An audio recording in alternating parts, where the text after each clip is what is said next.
바다의 물결은 최고 6m로 높게 일겠습니다. KBS 저녁 종합뉴스, 지금까지 아나운서 김윤지, 박태원이었습니다.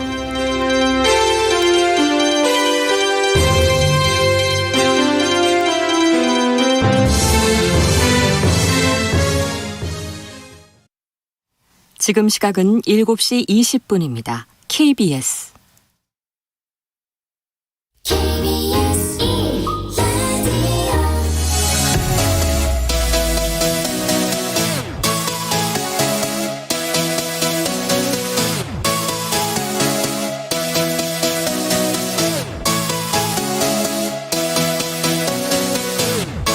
KBS 열린 토론.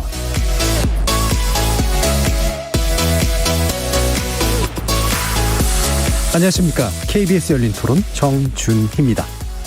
이 사건이 어떻게 보면 김경수 지사의 개인적인 판단에 의해서 만약에 그런 일이 있었다고 했을 때 사과를 해야 되는 건지 잘 모르겠어요. 개인적으로는 좀 억울한 감이 있을 것 같고, 근데 일정 부분 결과에 대해서는 좀 책임져야 되지 않나 싶어요. 그걸 가지고 뭐 누가 또 정치적으로 이용하고 또는 뭐 피해자 코스프레하고 그런 것들은 국민 정서랑 맞지 않을 것 같다는 생각.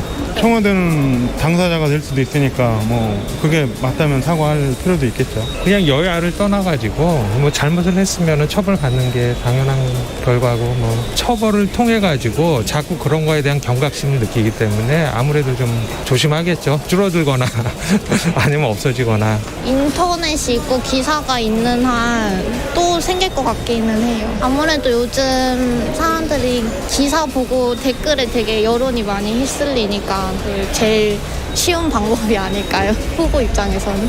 매번 선거하고 나면 의원직 상실하시는 분들은 뭐 매번 봐왔던 것 같아서 뭐 이런 일도 또 있지 말란 법은 없다고 생각이 드네요. 공정한 거? 그게 뭐 선거하는 원칙 중에 하나니까 공정하게 했으면 좋겠다는 거 정도 생각입니다. 거리에서 만나본 시민들의 목소리 어떻게 들으셨습니까? 오늘은 최근 대법 판결, 그리고 앞으로 대선을 앞두고 댓글 조작 문제를 한번 짚어보려고 하는데요. 대법원이 2017년 19대 대선을 앞두고 드루킹 일당과 공모의 포털 댓글 조작에 관여했다는 혐의를 받은 김경수 경남도지사에게 2년의 징역형을 확정 선고했죠. 이로 인해 김 전 지사는 도지사직을 상실하게 된 건 물론 2028년까지 공직선거에 나설 수 없게 됐는데요. 관련해서 여야의 평가는 좀 엇갈리고 있습니다. 야권에선 문재인 대통령의 직접 사과까지 요구하고 나선 반면, 여당은 대법원의 판결을 존중한다 하면서도 정권 정통성까지 거론하는 야당 비판에 대해서는 박근혜 정부 당시 국정원이 행한 조직적 댓글 조작과는 차원이 다른 사건이라며 강하게 또 반박하고 있죠. 건전한 공론에 장이어야 할 인터넷 공간은 언제든 특정 세력에 의한 조작 시도에 노출되어 있고, 또 선거에서 여론 조작은 민주주의의 근간을 훼손하는 중대한 범죄일 수밖에 없습니다. 그런 점에서 이번 판결이 여야 정치권에 던지고 있는 무게는 분명히 묵중합니다. 특히 대선을 약 7개월 앞둔 시점인 만큼 여야의 대권 판세에도 어느 정도 영향이 있지 않을까 싶은데요. 관련 내용 잠시 후에 세 분의 전문가와 함께 꼼꼼히 살펴보겠습니다. KBS 열린 토론은 여러분이 주인공입니다. 문자로 참여하실 분은 샵 9730으로 의견 남겨주십시오. 단문은 50원, 장문은 100원의 정보 이용료가 붙습니다. KBS 모바일 콩, 트위터 계정 KBS 오픈, 그리고 유튜브를 통해서도 무료로 참여하실 수 있습니다. 그리고 일라디오, 생방송, 보이는 라디오로도 보실 수 있는데요. 콩 애플리케이션 켜시고 채널 화면 하단에 있는 캠코더 마크 누르시면 됩니다. 시민 논객 여러분의 뜨거운 참여 기다리겠습니다. KBS 열린 토론 지금부터 출발합니다. 살아있습니다. 토론이 살아있습니다.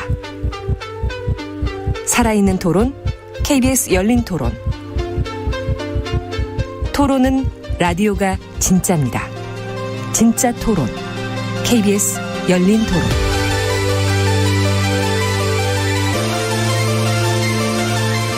오늘 이야기 함께해 주실 세 분의 전문가 소개하겠습니다. 먼저 전 더불어민주당 상근 부대변인이셨죠. 조성호 변호사 나오셨습니다. 예, 안녕하세요. 그리고 전 미래통합당 조직부총장이셨습니다. 원영섭 변호사 함께하셨습니다. 예, 반갑습니다. 그리고 여론조사 전문가시죠. 배종찬 인사이트K 연구소장 함께하셨습니다. 안녕하십니까. 자, 흔히 이제 드루킹 댓글 여론조작 사건이라고 부르고요. 근데 이게 참 여러 가지 좀 뭐라고 얘기할까요? 이렇게 첫 시작부터 전개되는 과정에 의외의 요소들이 굉장히 많았던 이제 그런 사건이죠. 그래서 다소 복잡한 측면도 좀 있고요. 이 부분 배종찬 소장님께서 아주 잘 요약해 주실 것 같습니다. 네. 2017년에 대통령 선거가 있었습니다. 같은 해 대통령 선거가 있고 난 이후에 5월 5일 날 이 중앙선거관리위원회가 이 검찰의 드루킹 등 수사 의뢰를 합니다. 그러니까 대선이 있었던 직후에 드루킹, 이른바 킹크랩으로 유명하지 않습니까? 예. 드루킹이 중앙선관위에 의해서 검찰의 수사 의뢰를 받았는데 검찰에서 수사를 해보니까 뭐 큰 혐의가 없더라. 그래서 무혐의로 같은 해 2017년 10월 달에 일단락이 돼요. 근데 이게 어떻게 불거지냐면 이듬해 이제 2018년 1월 달에 그거 기억나실 거예요. 남북 여자 아이스 하키 단일팀 기억나실 거예요. 네. 그때 이제 왜 단일팀을 하느냐. 그래서 10대들 또 20대들의 반발이 막 일어났었거든요. 근데 그 당시에 이제 인터넷 댓글을 쭉 보니까 한 네티즌이 어떤 의혹을 제기하냐면 이상하다. 댓글이 계속해서 똑같은 내용 또 비슷한 유사한 내용으로 정부를 비판하는 문재인 정부를 비판하는 내용이 계속 올라온다. 약간 댓글의 성격을 보니까 매크로 같은 내용을 기계적으로 반복해서 올리는 그런 내용의 의혹이 이제 일어났던 거죠. 예. 이 부분에 대해서 최근에 이제 이 킹크랩 댓글 관련해서 이제 추미애 전 장관 관련성 이야기를 하는데 이때 이제 추미애 전 장관이 당대표였어요. 예. 2018년 1월 달에. 아이고 수사해라. 당장 의혹을 밝히자. 이렇게 이야기가 됐는데 그때 이제 경찰이 수사를 해서 이제 한 3명을 붙잡습니다. 그 3사람 중에 한 사람이 누구냐? 바로 김동원. 네. 바로 드루킹이죠. 그러니까 이게 인터넷 댓글 조작하는 아이디 이름이 드루킹인 김동원 씨가 붙잡혔는데 이 사람 관련돼서 뭐 압수수색을 했지 않겠습니까? 그러다 보니까 휴대폰 이 포렌식을 해보니까 어떤 정황이 나오냐면 김경수 전 지사하고 관련성이 있는 내용이 나오는 거예요. 그래서 내용을 탈탈 틀어봤더니 그 내용에서 경제 공진화 모임입니다. 네. 이 인터넷 댓글을 하는 김동원과 같이 작업을 했던 사람들이 이른바 킹크랩이라고 하는 매크로 인터넷 댓글 조작 프로그램인 거죠. 이것과 관련해서 김경수 전 지사와 관련이 있다. 이렇게 해서 이제 수사를 쭉 해봤더니 그 관련성이 나오게 되고 그 부분에 대해서 국회에서 이건 특검이 필요하다. 그래서 2018년 6월 달에 이제 특검이 발족을 하게 됐죠. 우리가 네. 기억하실 텐데 그 당시에 이 수사를 하는 과정에서 이 뇌물 관련 의혹이 노회찬 전 의원에게 또 나타났습니다. 그러다 보니까 노회찬 전 정의당 의원이 극단적인 선택을 하는 상황까지 이르게 됐던 사건이죠. 예. 뭐 이 부분 이제 뭐 여러 개의 단계를 가지고 좀 얘기를 해 주셨습니다만 네. 일단은 이제 원래 2018년 1월에 민주당이 이제 댓글 관련된 수사를 의뢰했던 게 있었고 그러다가 이제 나오게 된 게 이제 이 당원이었기 때문에 또 나오게 된 게 이제 지사와의 연결성에 관련된 문제. 그다음에 기존에 이제 선거 과정에서 이 사람이 좀 문제가 있었는데 그냥 넘어갔다라면서 이제 특검이 이제 결국 재간이 된 거고 민주당도 받아서 이제 진행이 된 거죠. 그래서 굉장히 좀 여러 가지 복잡하게 얽히면서 일파만파로 이제 쭉 퍼져나간 이제 그런 사건이라고 이제 볼 수가 있는데요. 결국에는 이제 김경수 경남도지사 대법원에서 확정 판결을 받았습니다. 자, 배 소장님께 네. 다시 이걸 또 여쭤야 되는지 모르겠습니다만 김 지사의 혐의에 대해서만 간단하게 얘기해 주시죠.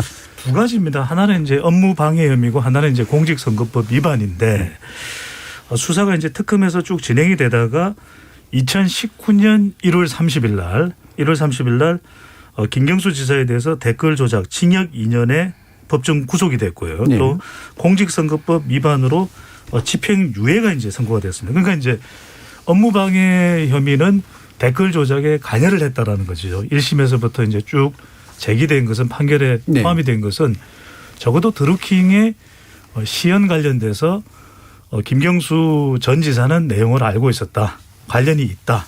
관여가 됐다. 이렇게 보는 것이고 그다음에 이제 공직선거법 위반은 뭐냐면 드루킹 경제공진화 모임 쪽에서 한 인물에 대해서 오사카 총영사직을 요구했는데 뭐 그건 힘들 것 같고 센다이 총영사가 일본입니다. 어떨까라고 하는 이제 제안이 오고 갔는데 결국 실행은 안 됐습니다. 네. 그래서 이제 2심에서도 그대로 이제 업무방해 혐의 댓글 조작 2년 그대로 유지가 됐고 또 공직선거법 위반도 집행유예로 됐는데 이 부분이 이제 공직선거법 위반 부분은 이제 어떻게 됐냐면 무죄가 됐어요. 2심에서 왜? 무죄가 났죠. 그거는 왜냐하면은 2심에서 결과적으로 샌다이 총영사가 이루어진 것이 아니지 않느냐. 그렇기 때문에 그것은 무죄가 됐는데 특히 이제 2심 내용에서 이른바 닭갈비 이야기가 나오는 건 뭐냐면 그 시연회를 할 그 시점에 실제 이제 영수증이 있다.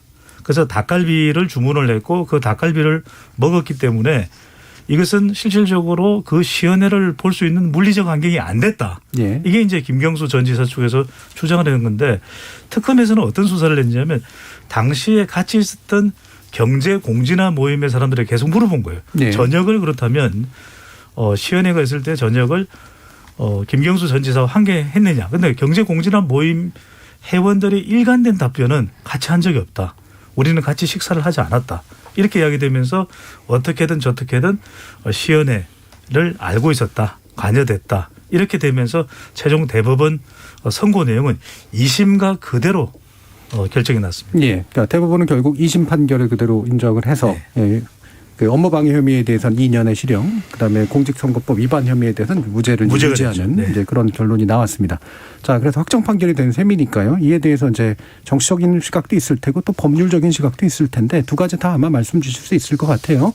일단 원영석 변호사님에서 야당의 입장도 얘기해 주시면서 또 나름대로 법률가적인 판단도 좀 해주시죠. 지금 우리가 댓글 조작이나 이런 인터넷 포털에 대한 관여에 대해서 의구심을 갖지 않았던 게 아니에요. 무슨 말이냐? 그때 2017년 대선에도 저희가 네이버 본사를 항의 방문합니다. 여러 가지 실제 검색 1위 이런 거라든지 여러 가지 이렇게 포털에서 나타나는 행동들이 의구심이 드는 게 굉장히 많았고 그 부분에 대해서 어떤 로직이 문제가 있는 거 아니냐를 네이버에 이제 항의 방문도 하고 그 당시에 이제 자유한국당이었죠. 근데 그때도 아니다로 이렇게 일관하니까 우리도 수사권이 있는 게 아니니까 예. 그냥 이게 아닌가 보다 하면서 또 넘어갔던 거예요. 그런데 만약에 추미애 대표가 고발한 게 아니면 이게 제대로 수사됐을까? 이게 추미애 대표가 굉장히 큰 역할을 하셨어요. 이 문제에 대해서. 민주당 대표가 고발을 하니까 이걸 정말 경찰에서 제대로 한번 수사해보자라고 이게 진행이 된 거지. 아마 저희가 어떤 혐의점을 잡아가지고 조사를 했다 그러면 아니면 고발을 했다 그러면 초동 수사가 사실은 제대로 되지 않았을 수도 있다. 저는 이제 그렇게 생각을 하는데 근데 어쨌든 추미애 대표의 그런 큰 역할로 이게 이제 초반에 초동 수사가 이루어지고 그 수사가 특검까지 이제 연결이 된 거죠. 그런데 그 과정에서 이 현대사의 한 장면을 장식하는 어찌 보면 사건이라고 저는 생각을 하고 있는데 이 재판 너무 오래 했어요. 재판 오래 하면서 사실은 김경수 지사의 임기는 내년 6월이잖아요. 거의 다 채우고 보궐도 사실상 없을 가능성이 많고 하지만 유죄 판결을 받았기 때문에 결론적으로는 사필 기정이 됐다라는 걸 한번 말씀드리고 싶고 그리고 2017년 대선이 아니라 그냥 그 전에도 어떤 여론 조작이 있을 수 있다라는 의구심을 강하게 들게 하는 사건이다라는 말씀을 또 드리고 싶고 그리고 이제 형사재판 절차에서도 여러 가지 이제 많은 논란들이 있었습니다. 수갑을 미착용한다든지 그리고 이제 재판 기간도 너무 이제 지연이 됐고 그런 이제 사법 절차 내에서 과연 이게 공정한 사법 절차를 진행을 한 건지 사법 절차에서도 저는 역사적인 어찌 보면 오점이 있다는 생각을 하고 있고요. 예. 그리고 2017년 대선 승리를 하신 문재인 대통령의 어떤 정통성 거기에 대해서도 사실상 상실된 거다라고 저는 보여지고 여기서 이제 끝나는 건 아닙니다. 그러니까 아까 이제 그 사건에 대해서 어느 정도 설명을 해주셨지만 사실은 그 당시 특검 때도 상선에 대한 이야기들이 있었어요. 상선이 뭐냐? 그 윗선이 있다. 친문적자 김경수를 마음대로 심부름을 시키는 그 상선이 누구냐? 거기에 대한 논의가 이제 계속 있다가 거기에 대해서 이제 이게 진행이 안 되고 이제 조금 이제 그렇게 정지된 부분이 있는데 그러니까 좌표를 찍은 거는 김 지사가 아니에요. 김 지사는 찍은 좌표를 받아가지고 드루킹한테 넘기고 드루킹한테 이제 거기에 대해서 뭐 처리에 대해서 보고를 받는 이런 이제 텔레그램들의 내용이 나온다는 이야기인데 그러면 좌표를 찍어서 주는 사람은 누구냐? 그 부분의 문제에 대해서 상선이 있냐 없냐라는 쟁점이 발생을 했던 거거든요. 예. 그리고 아까 이제 일본 센다이 총영사 제안에 대해서 이게 이제 무죄가 나왔다 그래서 이 문제가 없어지는 게 아닌 게 일본 센다이 총영사가 그 당시에 미래의 선거였던 지방선거를 잘 부탁한다라는 약속이었느냐 아니면 그 당시에 과거 선거였던 대선에 대해서 잘해줘서 고맙다라는 보상이었느냐 여기에 대한 사실은 이 쟁점이 있었던 거예요. 그런데 예. 그거를 미래의 지방선거에 대한 약속 그러니까 그걸로 이제 해석했는데 그거는 이제 무죄가 나온 거고 그런데 과거 대선에 대한 보상이었냐는 이게 쟁점이 쟁점이 법률적인 문제가 있었던 게 그거는 시효로 완료가 돼 있었어요. 공소시효가. 그러니까 그 문제를 수사해서 법의 테두리 내에서는 이건 풀 수 없었다는 거죠. 예. 그러니까 만약에 수사가 이루어진다 그러면 뭐 어디까지 이루어질지 모르겠지만 나중에 추가적인 지금 이 컴퓨터 등 장애 업무 방해죄는 5년 이하 또는 1,500만 원 이하의 벌금형에 처합니다. 그러면 이제 공소시효가 7년이거든요. 그러면 2017년에 지금 우리의 공소시효가 그로부터 한 7년이 남아 있다고 하면 아직까지도 뭐 저는 수사를 해야 되는 예. 포인트가 있을 것이다라고 보고 있는 겁니다. 첫 발언에서 끝까지 하실 얘기를 다 하신 거 아닌가 싶은 생각이 들긴 하는데 간단하게만 정리해 보면 일단 이 사법 절차 자체도 좀 우호적이었다. 이 결과에 비해서도. 네. 그다음에 정통성 문제 있다. 심지어 여죄까지 있을 수 있기 때문에 이 부분 잘 살펴봐야 된다. 이렇게 이제 얘기를 해 주신 건데 한 가지 제가 궁금한 건 예를 들면 추미애 대표가 이걸 했기 때문에 경찰이 그나마 수사한 거다. 우리가 했을 땐 제대로 안 해줬다. 이런 얘기인데 사실 그 당시는 탄핵 당시긴 합니다만 정권이 그래도 그쪽에 있는 거 아니었어요? 그 당시에 대선 당시라면. 네. 집권당이 아니었잖아요. 그러니까 민주당이 그 당시에는. 근데 저희가 뭐 이런저런 게 이미 저희가 뭘 한다라는 게 정치적으로는 완전히 네, 정치적으로는 힘이 없었다. 아무런 힘도 없는 상태였는데 그래서 항의해봤자 아무도 안 받아줬다. 예, 그걸 뭐 어떻게 할 수 있는 단계가 아니었습니다. 예. 탄핵되고 나서는 아예 그냥 그 당의 기능은 마비되고 끝나 있었습니다. 알겠습니다. 이제 이 부분이 예. 정책 의견이긴 합니다만 자칫하면 이제 경찰에 대해서 뭔가 이렇게 약간 오해하게 만들 수도 있는 그런 얘기가 될 수 있기 때문에 제가 다시 한번 물어봤고요. 자, 그러면 여당 쪽의 입장 그리고 법률가로서 입장 한번 또 들어보죠. 네, 조상들은 일단은 이 사건의 경우에 김경수 지사가 관여했느냐와 관련된 증거는 김동욱의 진술밖에 없어요. 네. 김동원의 진술. 그러니까 그 이른바 드루킹의 진술밖에 없고 객관적 증거가 전혀 없습니다.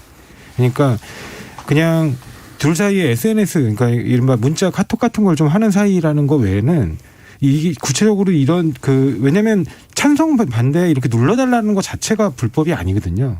그러니까 최초에 선관위의 수사 의뢰도 그냥 꺾일 수밖에 없었던 게 별거 아닌 사건으로 본 거예요. 네. 근데 이게 선거하고 연관 지으면 별거 아닌 사건일 수밖에 없는 사건인데 이게 이런 사건들을 컴퓨터 등 업무방해죄로 처벌하는 게 맞냐에 대한 논의도 굉장히 많습니다.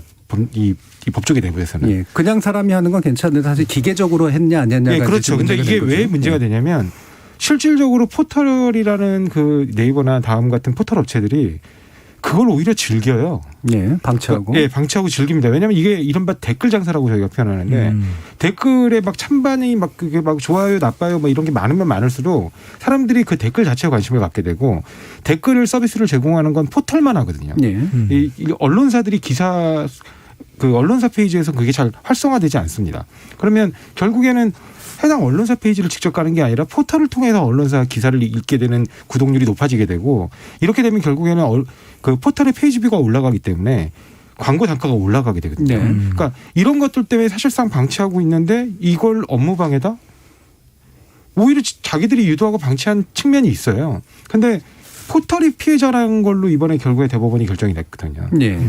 공직선거법 위반은 어찌됐든 뭐 여러 가지 논의가 아까 뭐 원석 변호사님도 말씀하셨지만 있지만 뭐 그거는 논의에 불과하고 판결로 확인된 건 그냥 네이버 다음 같은 포털의 업무를 방해했다는 거예요. 네.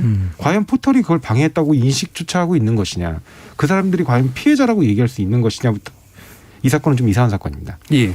그리고 두 번째로 제가 지적하고 싶은 건 법률가로서 이런 컴퓨터 등 업무방해와 관련해 가지고 이게 무슨 예를 들면 컴퓨터 시스템망의 장애를 초래하는 사건들이 있어요. 이른바 이그 디도스라든가 디도스 같은 핑 공격을 통해서 그러면 그거는 장애 정도가 심각하고 업무에 타격을 입는 그 주체의 업무방해 정도가 심각하거든요. 그런 사건이 아니고 이렇게 댓글이나 아니면 선호도 조작, 그러니까 대표적인 게 이제 이른바 그 SNS를 통한 홍보 마케팅 같은 하는 업체들이 이런 순위 조작 같은 것들을 관여하는 사건들이 있거든요. 그런 사건에서 제가 알기로는 징역형의 집행유예도 선고된 게 없는 걸로 알아요. 다 벌금으로 끝났던 사건들인데 왜냐하면 아까도 말씀드렸듯이 피해자가 실제로 피해라고 생각하지 않거든요. 근데 이거는 1심에서부터 아주 유상하게 그 현직 도지사를 법정 구속하면서 실형을 선고했어요. 거의 제가 알기로는 최초로 알고 있는데. 그러니까 그렇게 되게 독특한 일입니다. 그렇기 때문에 아까 원희수 변호사님께서 사법 절차에 어떤 혜택을 입은 것처럼 표현하신 건 납득할 수 없는 주장이고요. 그리고 실제로 그 부분 관련해서 뭐 재판이 길었다거나 이런 사건 지금 2019년 1월에 기소된 사건입니다. 대법원까지 가는데 불구속 사건 이 정도면 빨리 끝난 거예요. 다 아실 거예요. 웬만한 사건들이 얼마나 길게 흘러가는지. 그 옛날에 홍준표 대표 같은 경우도 보세요. 몇 년 동안 했습니다. 그리고 그분 도지사 마치고 심지어 대선까지 출마했어요. 그런데 대선 출마해가지고 출마 선언한 뒤에 선고됐거든요. 대법원에서. 그러니까 그런 것들을 보더라도 이 재판은 우리한테 불리하게 진행됐다라고 얘기하면 뭐하지만 이른바 민주당이 집권 여당이기 때문에 사법 절차에서 혜택을 입었다라는 그 주장에는 전혀 동의할 수가 없습니다. 그다음에 아까 제가 처음에 지적했던 그 부분 뭐냐면 이 사건에서 김경수 지사가 관여했다라는 거를 증명하는 객관적 증거는 없고 오로지 있다면 김동완의 진술뿐인데 그리고 그 김동완 관련자들이죠. 그 사람들의 진술이 계속 바뀝니다. 내용들이 계속 바뀌고 심지어 뭐 이런 얘기도 있어요. 예를 들면 그 사람들이 나중에 다 들통난 거죠. 카톡 대화방으로 우리가 김경주 지사한테 매달 100만 원씩 받기로 했다. 돈을 받기로 했다라는 걸로 얘기하자. 그렇게 얘기해야 저쪽이 제대로 엮인다. 이렇게 공모한 정황이 드러나는 것도 있어요. 심지어. 그러니까 거짓 진술을 자기들끼리 공모한 거죠. 그리고 또 하나는 그때 김경수 지사가 시연회를 봤다는 걸 어떻게 알았냐 그랬더니 창가를 통해서 봤다는 거예요. 나중에 현장 검증 가보니까 창문이 없어요. 그 방은. 그러니까 진술이 객관적 상황하고 일치를 해야 되는데 그 객관적 간접 정황하고 전혀 일치하지 않는 수많은 진술들을 다 심지어 판결문에도 그 부분은 믿기 어렵다고 적시하고 있습니다. 그럼에도 불구하고 어떤 진술인의 진술 중에서 어떤 부분은 믿기 어려운데 나머지 부분만 믿겠다. 유죄의 핵심 증거가 될 수밖에 없는 그 부분만 믿겠다. 왜냐하면 그리고 그걸 배척하는 건 객관적 정황 증거하고 안 맞아서 배척한 거지. 그 사람들의 진술 중에 일부를 그렇게 논리적 결함이 있다거나 이런 방식으로 배척한 게 아니에요. 그러니까 명백하게 객관적 증거로 도저히 안 맞는 진술은 받아들일 수가 없으니까 그 부분을 배척하면서도 그 사람의 같은 진술인데도 불구하고 나머지 진술 중에 유죄의 증거로 쓰기에 좋은 부분만 취합했다는 거예요. 이런 방식이라면 누군가가 정말 나 이 사람과 같이 범죄를 했어라고 그냥 물고 늘어지면 누구도 벗어날 수 없습니다. 이건 뭐 사실상 유죄 추정의 원칙 아닌가요? 조 변호사님도 역시 만만치 않게 서로 이제 굉장히 중요한 내용을 위주로 다 얘기를 해주셨는데요. 일단 핵심은 이제 사실의 확인에 있어서 분명히 문제가 있는 재판이었다라고 보시는 거고 법률적으로 볼 때도 법리가 이 업무방해를 적용한 게 맞느냐 이렇게 이제 보신 거고요. 그다음에 뭐 일종의 그거에 비해서 좀 소소한 반론이었습니다만 이건 우호적인 사법처벌 절차 아니었다라는 그런 식의 이야기를 해주셨습니다. 아마도 이 또 하나하나에 대해서 반론을 하시고 싶으시겠지만 잠시 배 소장님으로 넘어가야 되겠습니다. 배 소장님 보시기에 뭐 결국은 이제 이쪽 분야의 전문가시니까요. 이 정치적으로 큰 이벤트를 만났을 때 이제 온라인을 통해서 여론 조작을 하려는 그런 시도, 유혹 이런 게 이제 과거에도 많았을 테고 앞으로도 있을 거다라고 보시는지. 계속 있을 수밖에 없죠. 왜냐하면 그만큼 이제는 정보를 어디에서 습득을 하냐. 온라인에서 많이 습득을 하게 되거든요. 점점 SNS 그리고 인터넷 공간에서 습득하는 정보의 영향을 많이 받습니다. 앞서 이제 두 분 변호사께서도 온라인상에서의 내용들을 전달받고 그것에 대해서 영향을 받는 비율이 점점 늘어나거든요. 왜냐하면 이제는 종이 지면으로 신문에서 관련 정보를 접하기보다는 오히려 인터넷을 통해서 심지어는 우리가 TV 뉴스 같은 경우에도 실시간보다는 오히려 다섯 보기를 통해서 자신과 관련 있는 내용들을 유튜브를 통해서 또 더 접하게 되거든요. 네. 그러니까 이런 현상이 더 심화되는 거죠. 왜냐하면 본인이 보려고 하는 정보를 더 많이 접하게 되고 수집하게 되기 때문에 그러다 보면 의존도도 높아지거든요.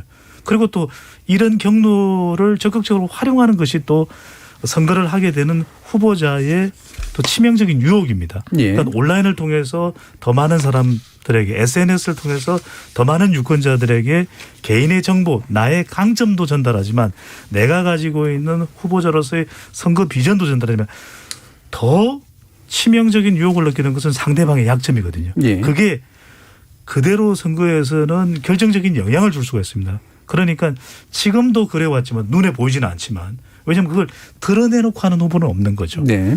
이 공식적이고 또 합법적인 게 아니라면 앞으로도 이 영향은 더 커지면 커지지 줄어들긴 힘들다고 봐야겠죠. 알겠습니다. 자, 그럼 다시 이제 쟁점 토론으로 좀 가봐야 될 것 같은데요. 그러니까 개별 하나하나의 이제 법률적 어떤 판단에 대한 쟁점으로 얘기하면 또 너무 좀 길어질 것 같기 때문에 일단 굵직한 이야기를 좀 해보도록 하죠. 결국에는 이제 야당 측에서 이 문제가 윗선, 아까 상선이라는 표현을 썼습니다만, 그러니까 대통령까지 연계 지으려고 하는 건 뭐 아까 좌표를 찍었다라는 표현을 해주셨고, 그러면서 이제 이게 분명히 더 이상의 어떤 몸통이 있을 것이다. 라는 식의 얘기를 하면서 이제 정통성 주장까지 이제 하고 계시는 거잖아요. 자, 이 부분에 대해서는 조영하 변호사님 어떤 말씀을 주실 수 있을까요? 이거는 사실은 정말 김경수 지사가 이제는 뭐 이제 영화의 몸이 되겠지만 김경수 지사한테는 모욕적인 말입니다. 아니, 그때 당시 현직 국회의원이었고요. 가장 유망한 이른바 친노 계열이라고 보통 이렇게 네. 일반 국민들이 인식하고 계시는 그 주자들 중에 가장 선두 주자이고 주목받던 정치인이었어요. 근데 그 사람한테 무슨 상선입니까? 자기가 스스로 의사결정하고 실행하고 해야 되는 사람인 것이지 누구의 지시를 받는 수준이 아닌 거예요. 네. 이미 그거는 노무현 대통령 때 비서관으로 있으면서 그 일은 끝났습니다. 그러니까 자기가 독자적인 정치인으로서 미래 권력을 준비하던 사람인데 그런 사람이 뭐 어떻게 무슨 상선이니 뭐 지시를 받느니 하겠습니까? 그리고 여기 지금 뭐 원인숙 변호사님도 선거 해보셨으니까 아시겠지만 지금 문재인 그때 당시 후보였겠죠. 후보가 그럴 정신이 있나요? 자그마한 그 국회의원 선거에서도 정말 정신이 없습니다, 후보는. 네. 그냥 정해준 일정을 소화하기 바빠서 캠프 자체가 어떻게 돌아가는지 자체를 인식조차 못하거든요. 후보도 오히려 일정에 묶여 있는 경우가 그렇죠. 많으니까. 그냥 손잡고 끌고 다니는 대로 인사하고 그다음에 연설하고 그다음에 간담회하고 사람 만나고 그러느라고 정신없이 바쁜 때이기 때문에 뭘 구체적으로 심지어 캠프 인선조차 자기가 못하니까 보통 선대본부장이라든가 선대위원장을 내세우지 않습니까? 그 정도로 후보는 그냥 시키는 대로 정말 기계적으로 움직일 수밖에 없는 굉장히 바쁜 그것도 선거 중에 가장 크다는 대선에서의 대선 후보라는 거는 이런 구체적인 것들을 할 수 있는 여력이 없어요. 네. 근데 거기다 대고 만약에 이렇게 뭐 윗선이 있니 상선이 있니라고 얘기하는 건 김경수 지사에게도 모욕이고 그다음에 이걸 선거에 대한 기본적인 메커니즘을 조금이라도 아는 분들이라면 터무니없는 얘기라는 걸 너무 잘 아실 겁니다. 예. 그리고 이 부분 관련해서 정권 정통성을 자꾸 얘기하시는데 아니 선거 다 해보시면 이렇게 주변 분들 중에 캠프에 있는 심지어 캠프 내 누구도 선거법 위반으로 처벌되는 사례들이 왕왕 있어요. 네. 지금도 많습니다. 많은데 그러면 그 후보들 전부 다 지금 사퇴하셔야죠. 네. 통제가 안 될 수 있어요. 심지어 또 다른 주장은 이제 그건 것 같아요. 결국 이걸로 당선된 거 아니냐라고 하는. 그리고 그건 아실 거예요. 그 이전에 이른바 뭐 나중에 또 얘기가 나오는지 모르겠지만 국정원 댓글 사건에서 그 댓글 벌어진 건 국가범죄이고 그것 때문에 정보기관의 범죄이기 때문에 더 중대한 것도 있지만 당시에는 지지율 차이가 크지 않았습니다. 한 3% 좀 넘었던 걸로 알고 있거든요. 15%가 넘는 지지율 차이예요. 2등하고. 네. 17% 네. 포인트. 그러면 이게 의미가 있나요? 예. 이거를 해야 될 정도의 우리가 절박함이 있었을까요? 예. 그러니까 애초에 이 선거판에선 그때 당시 27년 대선은 민주당의 승리로 그냥 사실상 아까 말씀하셨듯이 그 정당이 그 스스로 국가 권력을 갖고 있음에도 불구하고 그 국가 권력을 통제하지 못할 정도로 거의 와해된 상태에서 치르는 선거였기 때문에 민주당의 승리는 당연히 예측됐고 누구도 그거에 대해서 부인하거나 물음표를 갖고 있지 않았던 선거예요. 예. 그 선거에서 우리가 그 민주당 쪽에서 왜 그걸 해야 되나요? 네, 그래서 세 가지로 정리됩니다. 김경수 지사는 스스로 그러니까 누군가에 의해서 움직일 수 있는 상태도 아니다. 후보는 그럴 만한 시간이나 정신도 없다. 선거는 그런 게 아니다. 그다음에 결과적으로 이거에 의해서 영향받을 수 있다라고 하는 건 터무니없다. 네, 자, 이런 말씀이십니다. 예, 그 첫 번째는 이제 범죄자들이 이제 그 가장 많이 하는 변명 중에 하나가 내가 그런 사람이냐라고 되묻는 거예요. 그러니까 내가 그런 나쁜 사람이냐라고 되묻는 게 김경수 지사의 이제 최후 진술문의 그 주요 이제 맥락이던데 그 판결은 이제 결국 확정된 판결은 그런 이제 그 선거 부정에 개입을 해서 업무 방해를 했다라는 게 판결 이유 중에도 나옵니다. 그게 2017년 대선에도 이제 영향을 미쳤다고. 그리고 두 번째는 이제 무조건 자기들이 민주당이 이기는 선거였다라고 이야기를 하시는데, 첫째 그 당시에 자유한국당이 지는 거 맞았어요. 이길 수 있는 방법은 솔직히 없었어요. 그런데 뭐가 있냐면 안철수 대표가 중간에 이제 그 선거 기간이나 선거 기간 직전 그쯤에 여론조사를 1등을 하게 됩니다. 예. 그리고 실제로 그 드루킹의 그런 이제 댓글 조작이나 이런 것들의 50% 이상이 안철수 대표한테 집중되고 있었습니다. 그러면 안철수 대표가 어찌 보면 이제 그 한때 여론조사 1위를 하다가 다시 이제 결과적으로 3등으로 처진 이 많은 과정들에 과연 그러면 드루킹의 댓글 조작이 영향이 없었을까? 그거는 단순히 우리 당만 생각할 문제가 아니라는 거죠. 실제로 문재인 대통령도 득표율이 이제 40%대 그 정도에 이제 불과를 했던 거고, 나머지 이제 그 우리 당은 사실 선거비 보존을 못 받을까 봐 그 정도로 초반에 굉장히 그 걱정을 했었습니다. 예. 그러면 그 나머지 표의 쉐어들은 이제 안철수 대표한테 가는 거였는데, 예, 어차피 사실 두 분께서 입증할 수 없는 주제를 가지고 얘기하시는 거기 때문에 각각의 논리적 근거만 좀 얘기해 주시면 됩니다. 예. 그래서 충분히 그거는 이제 그 대선 결과에 영향을 미쳤다는 말씀을 드리고, 예. 그리고 이제 마지막으로 말씀드리는 건 이제 그 이승만 대통령이 하야할 때를 말씀드리고 싶어요. 네. 이승만 대통령이 그때 부정선거로 하야를 하시는데 자기 선거가 아니었어요. 자기 선거, 대통령 선거의 부정 때문에 하야한 게 아니라 부통령 선거의 부정 때문에 이제 그 하야를 하게 됩니다. 예.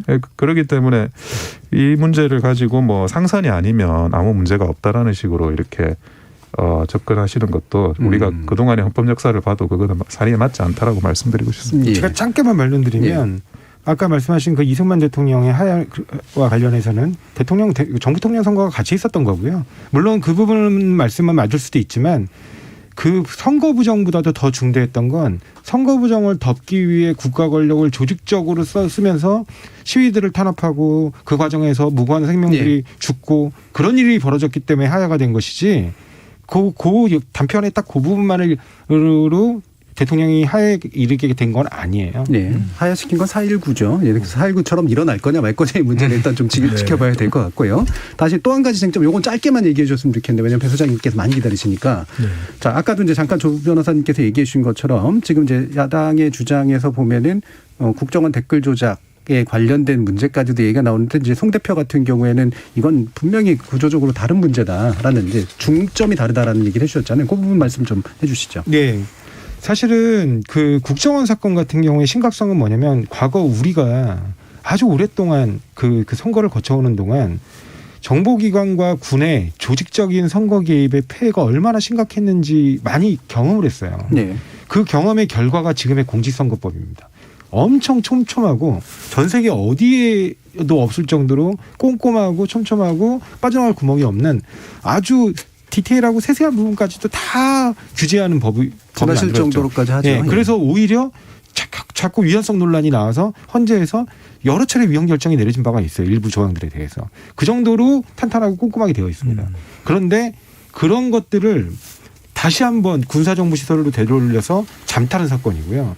그 사건의 가장 큰 또 문제점은 뭐냐면, 국가 세금이 들어갔다는 것도 물론 굉장히 심각하지만 정보기관이기 때문에 정보기관의 모든 예산은 아시다시피 특활비입니다.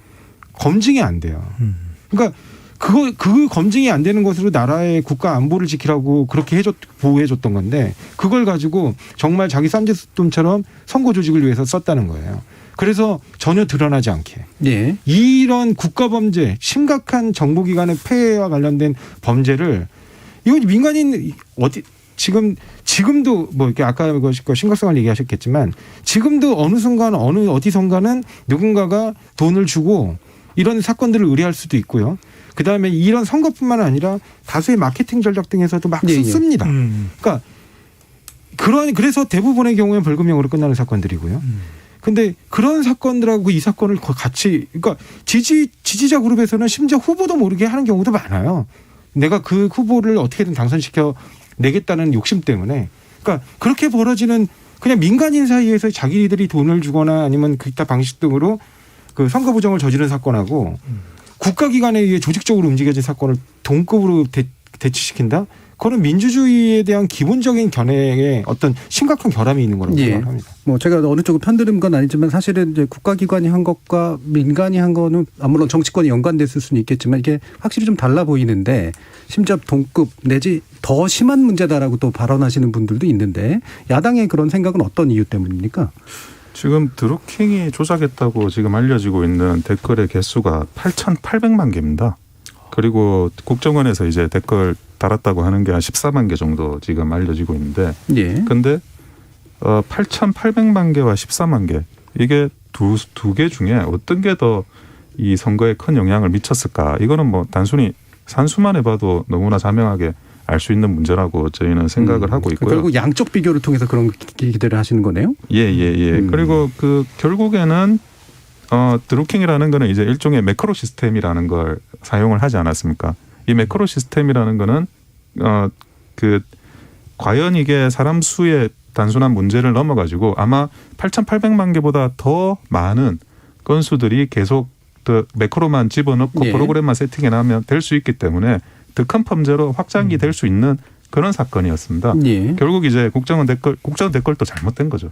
그건 뭐 아무도 옹호하진 않고 그리고 그거는 이제 어쨌든 사람들이 수기로 해가지고 이제 그 댓글을 단 거고 그런 매크로 시스템을 통해 가지고 드루킹이 이제 8,800만 개의 여론을 조작을 생성했다 그러면 그게 이 선거에 끼쳤을 영향력이라는 거는 뭐 비교할 수도 없이 크다. 그런 말씀을 이제 드리고 있습니다. 예, 제가 한마디만 그 말씀드리면 8,800만 개라고 말씀하시는 거는 찬반 누르는 것까지 다 포함한 거고요.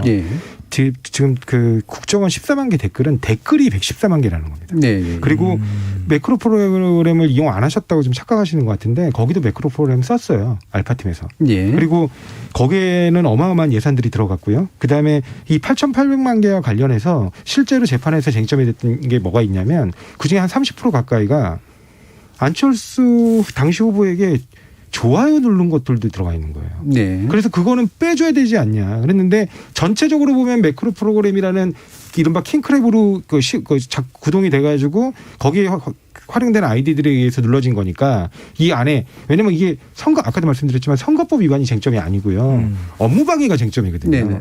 그러니까 그것도 들어가야 된다는 거예요. 거기까지 듣고요. 혹시 반론 있으세요? 근데 그 한번 생각을 상식적으로 한번 해보자고요. 그때 우리가 그 댓글을 달고 이것도 중요하지만 그때 그 가장 많은 좋아요가 눌러진 아니면 반대가 눌러진 그런 댓글이 실제로 이 여론의 그 베스트 댓글을 확산시키는 거 그게 그 선거의 이제 주요 그 역할 중에 하나였습니다. 그때 포털에서. 그러니까 그거를 1번 댓글로 끌어올리는 그 작업을 하는 과정에서 뭐 8,800만 개의 그런 좋아요나 이런 것들이 이제 눌러지게 되는데 지금 그 형식을 그렇게 갖춰가지고 1번향 그러니까 1번 댓글로 올려지는 이 작업을 한 거 그게 전체적인 그 여론 형성에 큰 영향을 미쳤다라는 게 저희 여론을 보는 입장에서는 그렇게 볼 수밖에 없다는 뭐 한 번씩 왔다 갔다 했기 때문에 이 정도까지만 하죠. 왜냐하면 더 들어가는 거는 굳이 필요하진 않을 것 같고요. 뭐 이제 어떤 선으로 주장하고 계시는 명확한 것 같고 일부 마치기 전에 다시 이제 배 소장님께 제 시간이 왔네요. 그렇죠. 이게 국정원 댓글 사건이나 이런 드루킹 사건도 있지만 사실 뭐 아까도 말씀드렸던 댓글 조작은 눈에 보이게 또는 눈에 보이지 않게 여러 가지로 되잖아요. 그러니까 이게 계속되어 오는 어떤 형식들이 분명히 있었을 것 같은데요. 그러니까요. 이게 우선적으로는 가장 큰 문제가 되는 것이 뭐 국정원 때는 14만 개 그리고 또 드루킹과 관련해서는 8,800만 개. 근데 실질적으로 일반적으로 댓글을 작성하는 사람들은 인터넷 이용자의 몇 %냐 통계를 내보면 1%도 안 된다는 그렇죠. 거예요. 네. 그러니까 사실 댓글을 다는 사람들은 아주 적극적이고 의사를 나타내는 데 대해서 본인 스스로가 아주 스스로를 적극적으로 태도 표명을 하는 사람들의 의견이거든요. 1%고 여러 번 하죠. 그렇죠. 여러 번 하게 되는데 그래서 이 논란이 많이 됐던 2018년 한국언론진흥재단이 조사를 실시합니다. 5월 14일부터 28일까지 실시한 조사인데요. 자세한 사항은 한국언론진흥재단 홈페이지에서 관련 자료를 확인할 수가 있는데 왜 댓글을 보느냐. 댓글들은 사람들이 많이 읽어요. 그런데 뉴스의 댓글을 읽는 목적은 다른 사람의 생각이 궁금한 것이거든요. 그렇죠. 네. 그러니까 순수한 겁니다. 실제 유권자들이 포털 뉴스의 댓글을 읽는 것은 84%가 궁금해서라고 이제 응답을 했는데 실제 미치는 영향력을 보면은 응답자의 44.2%가 댓글이 마치 거기에서도 또 다수의 의견으로 올라오게 되면은 전체 여론을 대표한다고 생각하는 거예요. 네네. 44.2%는. 그리고 이것이 근데 여론 조작에 좀 의심이 안 되나요? 이렇게 물어봤더니 55.7%는 여론 조작 의심이 난다. 네. 그러면서도 읽고 있는 것이고 같은 해에 실시됐던 트렌드 모니터 조사를 보면 아까 마케팅 이야기도 하셨는데 응답자의 81.6%는 포털 사이트 뉴스 댓글이 사회 여론 형성에 결정적인 영향을 끼친다. 그러니까 사실 여부에 대한 확인이 안 되는 경우에 그 댓글이 많은 사람들이 이렇게 의견을 내면 저거 사실일 수도 있겠네. 그러니까 우리가 지금도 차기 대선이 사실상 진행되고 있거든요. 그런데 특정 후보에 대해서 다수의 댓글 의견이 비슷한 내용으로 올라온다. 이러면 그것을 읽는 사람 중에서는 다수가 대부분이 댓글을 안 올리는 사람들입니다. 그래? 그럴 수도 있겠네. 그런가 봐. 이렇게 영향을 받을 수가 있다. 네, 알겠습니다. 자, 이 부분 아마 뒤에서 또 다시 한번 중요성 측면에서 얘기를 한번 해볼 수 있을 것 같고요. 지금까지 들어온 청취자 문자 또 들어보고 가겠습니다. 정희진 문자 캐스터. 네, 지금까지 청취자 여러분이 보내주신 문자들 소개합니다. 춘희님, 정치인이 열혈 지지자들을 만날 수 있다고 생각합니다. 댓글 열심히 달아서 지지하겠다는 사람에게 하지 말라는 정치인이 있을까요? 정치적 판결이라 생각됩니다. 6200님, 댓글 조작은 여론을 왜곡시키는 범법 행위입니다. 더 무거운 처벌을 내려 영원히 정치판에 발을 들여놓지 못하도록 해야 합니다. 제일 혜택을 보는 사람인 문재인 대통령이 직접 사과해야 한다고 봅니다. 고래뿔님, 그러고 보니 내일이 고 노회찬 의원 3주기가 되는 날이네요. 3312님, 민주당은 아직도 내로남불 태도를 버리지 못하고 있네요. 한심합니다. 작은 도둑도 도둑놈이고 큰 도둑도 도둑놈인데 국정원 댓글은 문제되고 드루킹은 별 문제 아니라니 어처구니가 없네요. 3941님, 과거 국정원, 기무사 동원해서 불법 댓글 공작했던 야당이야말로 지금 내로남불하고 있는 거 아닌가요? 김정우님, 1심, 2심, 3심 일관되게 당선 무효형이 나왔는데 진실을 운운하다니 이러한 사안도 무죄를 주장하는 자세 바람직해 보이지 않습니다 해주셨고요. 0388님, 국정원이 주축이 된 댓글 조작과 비교하면 드루킹 사건은 새발의 피 아닌가요? 김경수 도지사에게 유죄 판결이 나온 건 문재인 정부가 그래도 보수 정권 때보다는 사법부 결정에 대해 공정하게 임하고 있다는 증거입니다 라고 보내주셨네요. 네, KBS 열린 토론. 이 시간은 영상으로도 생중계하고 있습니다. 유튜브에 들어가셔서 KBS 1라디오 또는 KBS 열린 토론을 검색하시면 지금 바로 토론하는 모습 보실 수 있습니다. 방송을 듣고 계신 여러분이 시민논객입니다. 계속해서 청취자 여러분들의 날카로운 시선과 의견 보내주세요. 지금까지 문자캐스터 정희진이었습니다. 토론이 세상을 바꿀 수는 없습니다. 하지만 토론 없이 바꿀 수 있는 세상은 어디에도 없습니다.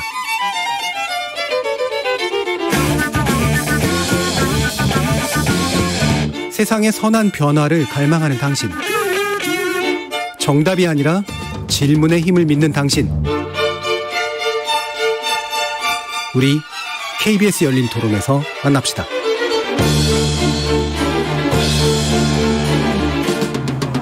KBS 열린 토론, 오늘은 댓글 조작 문제를 놓고 배종찬 인사이트K 연구소장, 전 미래통합당 조직부총장 원영섭 변호사, 전 더불어민주당 상근부대변인 조상호 변호사, 이렇게 세 분의 전문가와 함께 하고 있습니다.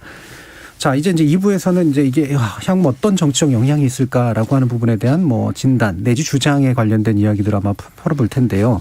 사실 이제 두 분은 또 여야를 대표해서 나오셨기 때문에 솔직히 말하면 영향이 있냐 없냐라는 얘기는 배종찬 소장님께서 아마 진단을 해주신 게 맞는 것 같고 영향을 없게 하려고 하는 측과 있게 하려고 하는 측의 이제 이야기가 되겠죠. 이 부분은 먼저 여당의 얘기를 한번 좀 들어볼 것 같아요. 약간 곤혹스러운 면도 좀 있을 테니까요.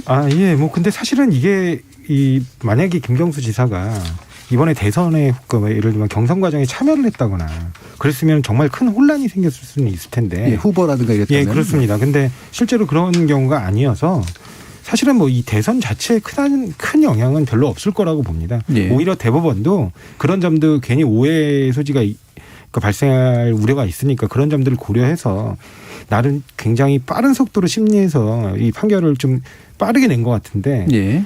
지금 누군 또 그런 얘기들도 하잖아요. 예를 들어서 뭐 이른바 친문 적자라고들 이렇게 일컬어지는 김경수 지사가 이런 어려움을 겪게 됐으니까 친문 중심으로 더 아주 똘똘 뭉쳐서 이렇게 만약 활동하게 되면 이른바 친문 색깔이 좀 더 강한 후보가 유리해지는 거 아니냐 이런 뭐 진단들도 있던데 저는 그렇게 생각 보지 않습니다. 왜냐하면은 이미 친문이라는 것 자체가 이제 어느 특정 후보에 몰려 있다라는 시각 자체가 좀 어렵다고 얘기할 정도로 같이 움직이지 않죠. 예, 그렇습니다. 이미 후보들 지금 대선 후보들의 선호도에 따라서 사실은 다 갈려 있는 상황이고요.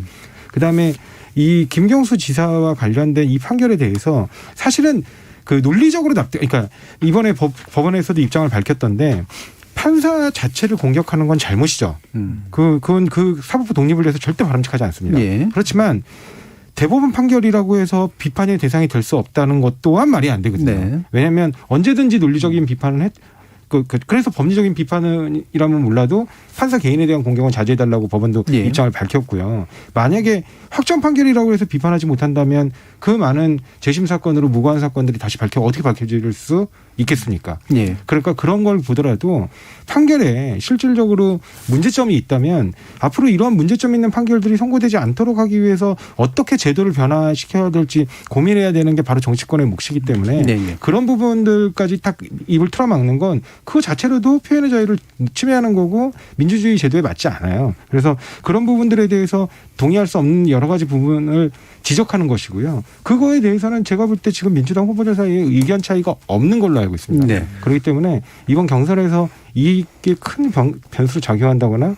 나중에 본선에서도 이게 뭐 큰 변수로 작용한다는 거는 저는 동의하지 않습니다. 예, 아까 원영석 변호사님도 사법절차상으로 우호적이었다 이렇게 얘기하신 거로 보면 뭐 비판도 하신 거니까 뭐 비판이 봉쇄되어 있는 상태는 아닌 것 같아요. 양쪽에서. 다만 이제 개인에 대한 공격이라든가 이런 문제는 있겠죠. 자, 그럼 원 변호사님 말씀 한번 들어볼까요?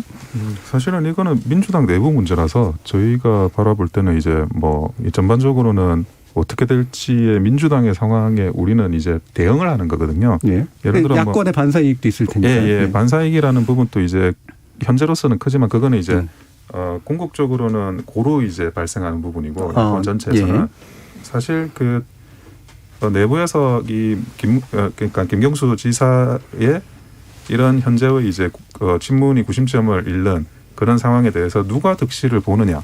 그래서 이제 대선 주자가 혹시 변동이 되는 건가. 그 부분이 저희는 이제 관심을 가지고 지켜보는 겁니다.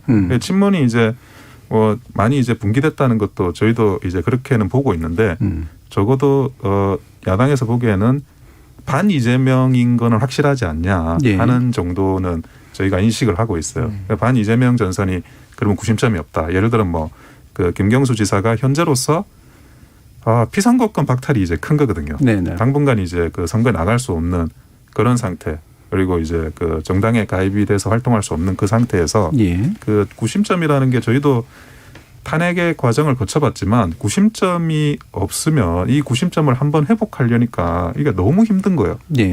지금 현재 그 김경수 지사를 대체할 만한 그런 민주당의 구심점이 있는지 만약 구심점이 없다 그러면 그런 친문의 어떤 탄탄한 사실 우리 당에서 보기에는 그 민주당의 친문이라는 거는 굉장히 탄탄한 조직이거든요. 그런 조직이 약간 이제 흔들리거나 와야 된다 그러면 그거를 그러면 이재명 지사의 이익으로 연결될 거라고 생각을 하고 있고 그러면 우리 야당 입장에서는 사실 전반적으로 이재명 지사를 대비해야 되는 건가. 지금 사실 이낙연 전 지사가 계속 이제 전 총리가 올라가고 예. 있고 박빙 뭐 2강 체제로 간다 그러는데 그거보다는 이제 이재명 지사 쪽으로 마음속으로 이제 그 주요 후보라고 생각하면서 준비를 해야 되지 않을까 그 정도를 생각을 하고 이준석 대표는 이재명 지사가 쉽다고 얘기를 하셔서 상황이 그럼 좋아지는 거 아닌가 싶기도 한데. 정말 쉬우면 그런 얘기를 했을까 싶습니다. 원래 그 쉬운 상대한테는 쉽다고 이야기하지 않고요. 예. 어려운 상대한테는 쉽다고 보통 이야기합니다. 자, 배 소장님 그럼 진단해 주세요. 저는 영향이 적지 않을 것 같아요. 네. 왜냐하면 김경수 전 지사 같은 경우에는 경남에서 미치는 영향력도 있지만 PK 민심에 주는 영향도 있지만 또 민주당 내에서 노무현 전 대통령 그리고 문재인 대통령의 연결고리거든요. 네. 근데 이런 인물의 영향력을 간과할 수는 없는 것이죠. 저는 한 세 가지 측면이 더 봅니다. 일단은 더루킹 판결이 대법원에서 이제 확정되면서 결과가 나왔고 결국 사퇴를 했거든요. 이제 수감되게 되는데 그렇다면 이게 적어도 더불어민주당 지지층이나 국민의힘 지지층에 미치는 영향은 제한적이겠지만 중도층과 MZ세대에게는 영향을 미칠 수 있는 것이거든요. 예. 또 이 대법원 판결을 지켜보고 있던 기다리고 있던 중도층 MZ세대는 설마 뭐 또 실형이 내려질까 사실 이런 생각을 했던 유권자들도 상당히 있다고 봐요. 예. 경남 도민들도. 그러니까 첫 번째로는 중도층과 MZ세대에게 영향을 미칠 수밖에 없다. 이게 지금 이 차기 대선에서 매우 중요한 유권자층이거든요. 예. 두 번째로는 저는 PK입니다. PK가 사실상 이제 무주공산이 된다. 그러니까 PK 민심이 중요한데 지금 PK 출신의 유력 대선 후보가 없습니다. 윤석열, 이재명, 이낙연 모두 PK가 아니거든요. 네. 그렇다면 김경수 전 지사가 떠나간 PK 민심을 누가 차지하겠는가? 또는 기존 유력 후보들 중에서 김경수 지지층을 누가 잡겠는가? 이건 굉장히 중요하거든요. 여권도 있겠지만 전통적으로 PK 같은 경우에는 부산, 울산, 경남은 보수 정당의 텃밭이었습니다. 네. 그렇다면 김경수 전 지사가 떠난 자리를 윤석열, 최재형 전 감사원장은 또 경남 출신이거든요. 그렇다면 최재형 전 감사원장이 이 PK 민심을 가져갈 것인가 또는 아닐까 이것도 궁금해지는 것이고 실제 경남지사를 역임했었던 김태호 국회의원이 지금 또 출마 선언을 한 상태거든요. 예.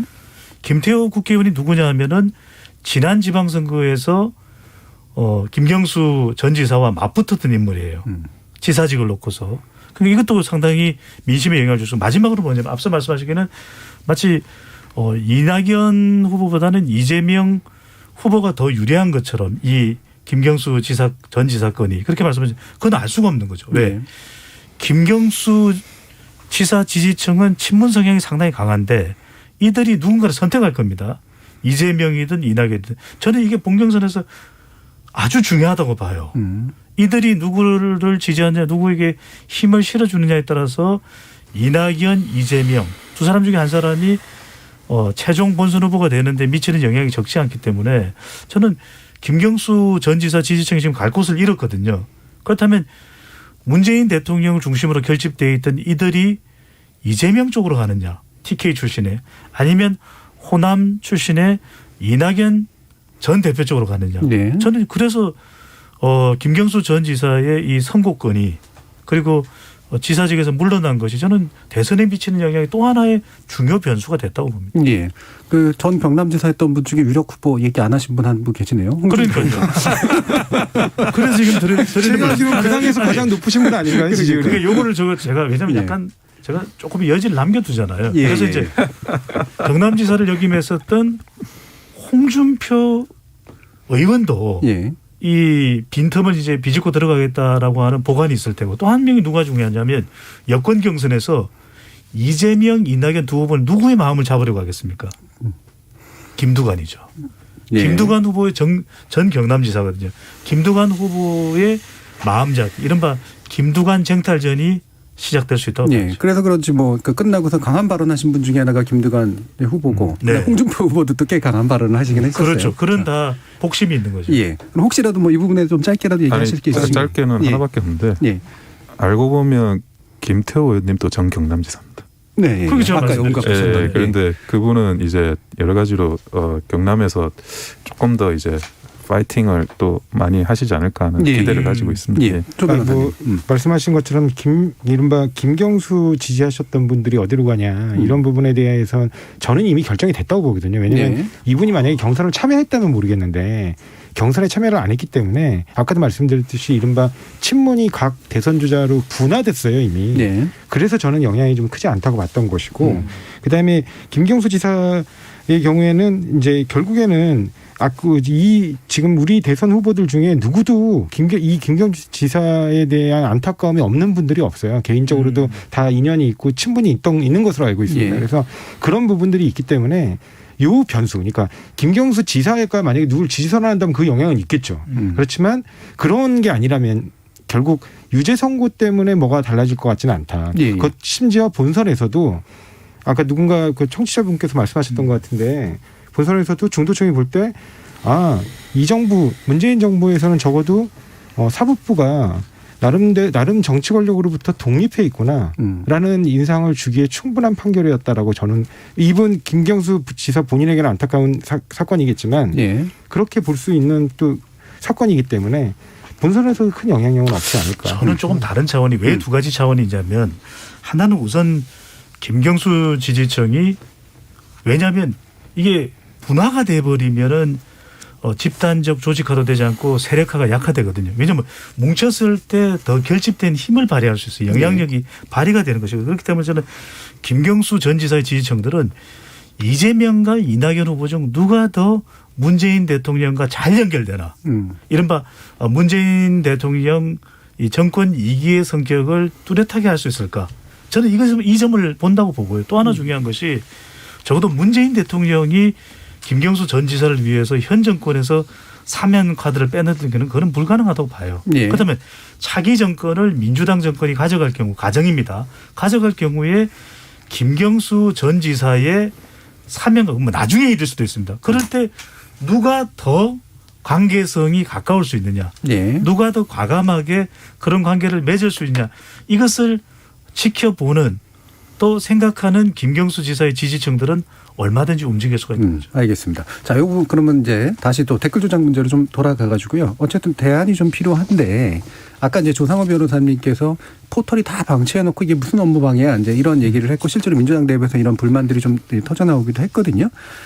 결국 이제 포털에 어느 정도 이게 포털이 피해자냐 문제는 일단 논외로 하더라도 포털에 대한 어떤 개혁 요구랄까요? 이런 것들이 필요한가에 대한 이제 의견들은 좀 있어야 될 것 같아요. 이 부분 원 변호사님 얘기부터 한번 들어볼까요? 아니 아까 이제 그 좋아요도 그게 카운트가 돼가지고 그거를 이제 그 업무 방해로 카운트를 했다 그러시는데 그 포털이 그런 이제 어떤 매크로나 이런 거의 공격에 대비하기 위한 나름의 로직이 있습니다. 그러니까 일방적으로 나빠요라고만 이제 돼버리면 그거를 이제 그 어뷰즈 그러니까 그 매크로 공격으로 감지를 해가지고 이걸 걸러내거든요. 그래가지고 적절히 그 좋아요를 이제 섞어가지고 이제 따봉수를 조절 이렇게 조절해가지고 이제 올리도록 이렇게 방금 좋아요라고 말씀하셔도 그 따봉을 또 근데 와닿네요.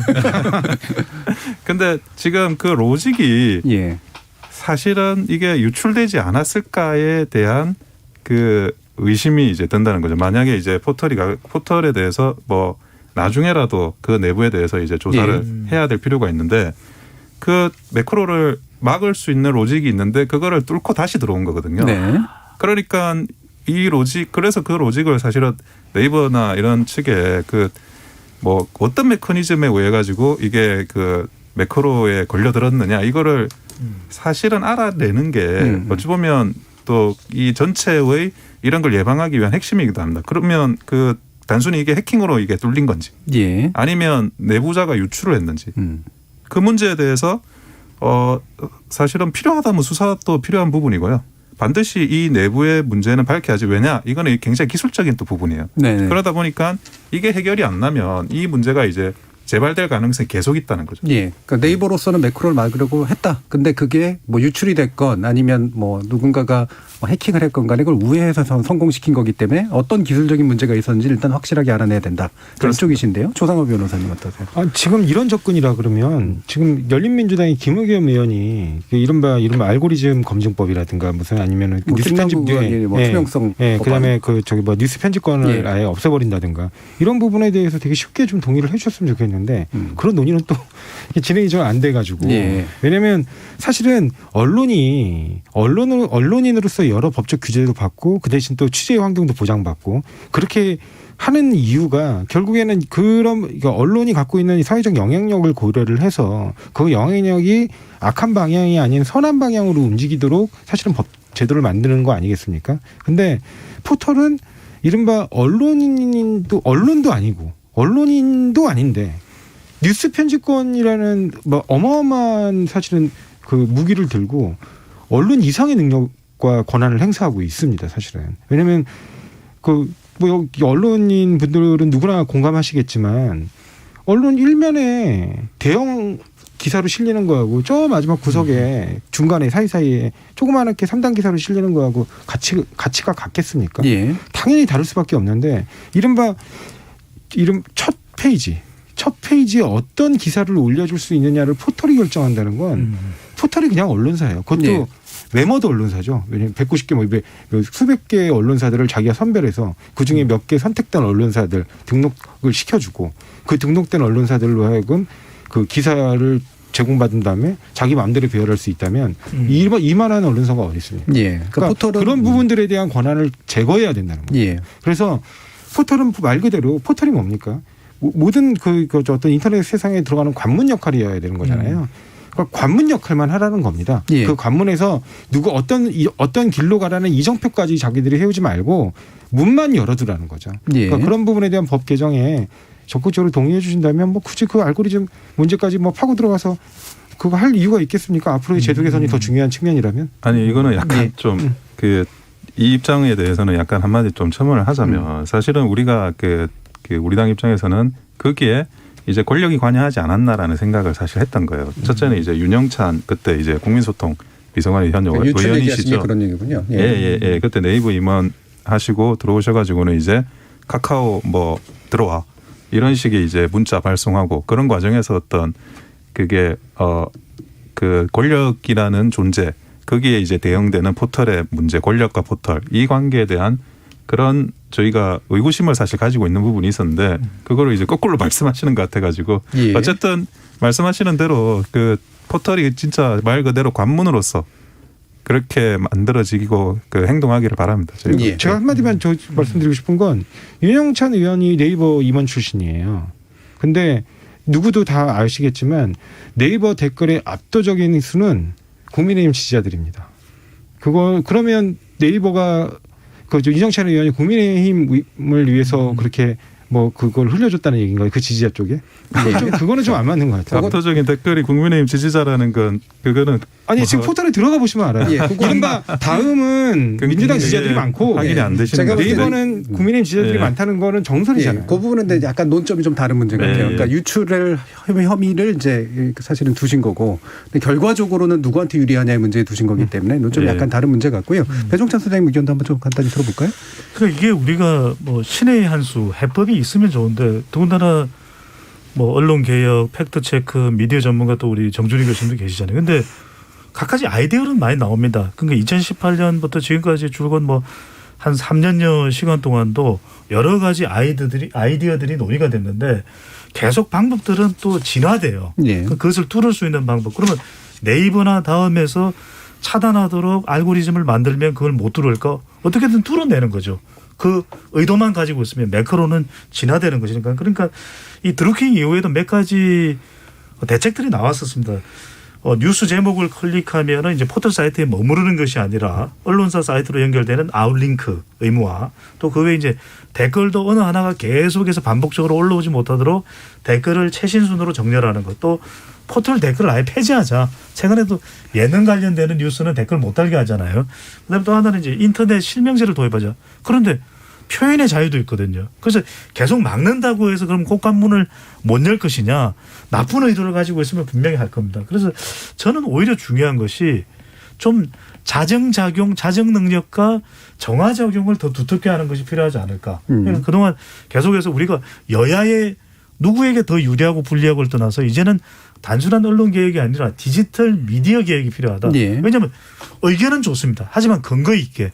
그러니까 아무런 근거 없이 무근거로 정략적으로 공격하는 그런 미디어가 있어서는 안 되죠. 정치판이 아니잖아요. 두 번째로 또 하나는 철저하게 좀 팩트 체크가 되는 거. 예. 그러니까 마치 진짜 뉴스인 듯 가짜 뉴스인 듯 가짜 뉴스 아닌 진짜 뉴스인 듯 이런 언론들이 너무 많다는 거예요. 이걸 정할 필요가 있고. 마지막으로 옥석을 구분할 필요가 있습니다. 시민단체 또 시민 사회의 기능을 좀 더 강화해서 이걸 좀 옥석을 구분하는 거죠. 지금 뭔가 지금 어디에서 무슨 일이 일어나고 있다. 이것을 좀 더 우리가 유권자 다수의 차원에서 방지하는 노력이 좀 덧붙여져야 되지 않을까라는 생각을 합니다. 예, 강력한 언론 개혁의 지표를 가지고 나오셔서 예. 전문가 같은 그런 느낌을 주셨습니다. 자, 이제 마무리할 시간인데 한 1분 이내로 자, 또 다른 제언 있으시면 말씀을 주시도록 하시죠. 조상훈 변호사님부터. 예, 뭐 사실은 이른바 온라인 뉴스가 이제 이른바 지상 뉴스, 지면 뉴스를 대체한 거는 이미 오래된 일입니다. 그러니까 이런 온라인 뉴스에서의 어떻게 보면 그 정치성과 신뢰성을 높이는 일이 얼마나 중요한 일인지 그 부분이 사실은 이런 정치 영역뿐만 아니라 뭐 상업 영역이든 어느 영역이든 굉장히 중요해진 시대가 됐거든요. 예. 그래서 그런 부분들을 고려를 해서 아까 백준찬 소장님이 말씀하신 것처럼 무슨 그런 진짜 이른바 첨단 미디어들, 이른바 온라인 미디어들 이런 미디어들에 적합한 그에 맞는 새로운 형태의 적절한 규제, 그다음에 적절한 그다음에 활성화 방안 이런 부분을 함께 고민해야 된다고 생각을 하고요. 그다음에 아까 그 말씀도 좀 주셨는데 이거 진짜 저는 개인적으로는 표현의 자유를 위해서 뭐 이른바 그 명예훼손과 관련된 조항들을 비범죄화하는데 적극 찬성하지만 그에 상응하게 엄청난 규모의 실질적인 손해배상이 이루어질 수 있는 손해배상액을 인정할 필요가 있다. 그거는 사실은 징벌적 배상이라는 말을 하기 이전에 법원의 관행부터 좀 바뀌어야 돼요. 네. 법원이 너무 소액으로 배상액을 자꾸 인정하는 관행이 있기 때문에 뭐 그 소액이 100만 원 인정할 거 5배 배상한다고 무슨 의미가 있습니까? 500만 원일 텐데. 그게 문제가 아니라 법원이 사람들이 그 명예훼손으로 입는 정신적 충격이라든가 가짜뉴스로 인해 있게 되는 그 손해나 타격에 대해서 입증하지 못한다고 해서 너무 쉽게 손해를 배척하는 그 관행을 바꾸고 충분하게 그 부분을 억제할 수 있을 수준 정도로 어마어마한 좀 배상에 좀 적극 나서야 된다고 생각합니다. 네, 원 변호사님. 예. 저희 결국 이제 여론 조작 있어서는 안 되는 일인데 저희도 대안적으로 좀 말씀을 드리면 인터넷 실명제가 저희가 말을 하는데 그게 이제 뭐 익명에서 표현의 자유를 제한할 수 있다라고 하는데 섞어야 될 필요도 있다고 봐요. 그러니까 댓글의 최상단에 걸리는 댓글 정도는 이게 최소한 이제 인터넷 실명제를 좀 해서 익명으로 그런 걸 막지 않으면서 인터넷 실명으로 하는 그 최상단에 걸리는 댓글은 그 실명자 중에 최상단에 걸릴 수 있도록 그 정도 조화를 하는 건 어떨까 하는 좋네요. 자발적으로 하되 적어도 걸리는 상위에 걸리는 그 댓글은 실명을 하는 사람 중에 가장 이제 좋아요 나빠요가 많이 걸려 있는 데가 걸리는 거죠. 그러니까 실명제를 굳이 강요하진 않더라도 강요하진 않고 그걸 조화시키고 싶습니다. 배 소장님 말씀 주시죠. 선거는 민주주의의 꽃 아니겠습니까? 그 민주주의의 꽃을 시들게 만드는 것이 댓글 조작이거든요. 그러니까 댓글을 조작하면 나한테 유리하겠지. 또 여론이 조작되겠지. 근데 실제로 그렇지는 않습니다. 잠깐 바꿀 수는 있을지 몰라도 국민 전체의 마음을 다 바꿀 수는 없는 일이거든요. 그런 만큼 이런 치명적 유혹을 빨리 포기해야 된다. 왜냐하면 이 시도가 오래 가지 못합니다. 그렇다는 걸 반드시 알아서 민심은 천심이다. 저는 왜냐하면 이런 진화된 매크로 방식을 통해서 뭔가 여론을 바꾸려고 하는데 국민의 참뜻은 바뀌지 않는 것입니다. 그러니까 여론 조작으로 국민의 참뜻을 바꾸려고 한다면 참 답답한 일입니다. 알겠습니다. 자, KBS 열린 토론 오늘 논의 여기서 마무리할 텐데요. 오늘 토론 함께해 주신 조상호 변호사님, 원영섭 변호사님 그리고 배종찬 수장님 세 분 모두 수고하셨습니다. 감사합니다. 감사합니다. 고맙습니다. 온라인 정보 전달이 중요해지다 보니 온라인 댓글이 의사표현의 창구고 의견 지형을 가늠하는 지표고 여론 형성에 중요한 매개체로 받아들여지는데요. 그러다 보니 국가기관 동원된 여론 조작도 있었고 기계적 수단을 통한 여론 왜곡 유혹 있었죠. 이 유혹을 제어하는 강력한 대처 필요한 건 분명한데요. 동시에 조작을 했건 안 했건 온라인 댓글이 더 이상 여론의 지표가 아니라는 냉정한 현실 인식을 우리 시민들이 가져주시는 게 가장 중요할 것 같습니다. 참여해주신 시민 농객 여러분 감사합니다. 지금까지 KBS 열린 토론 정준이었습니다.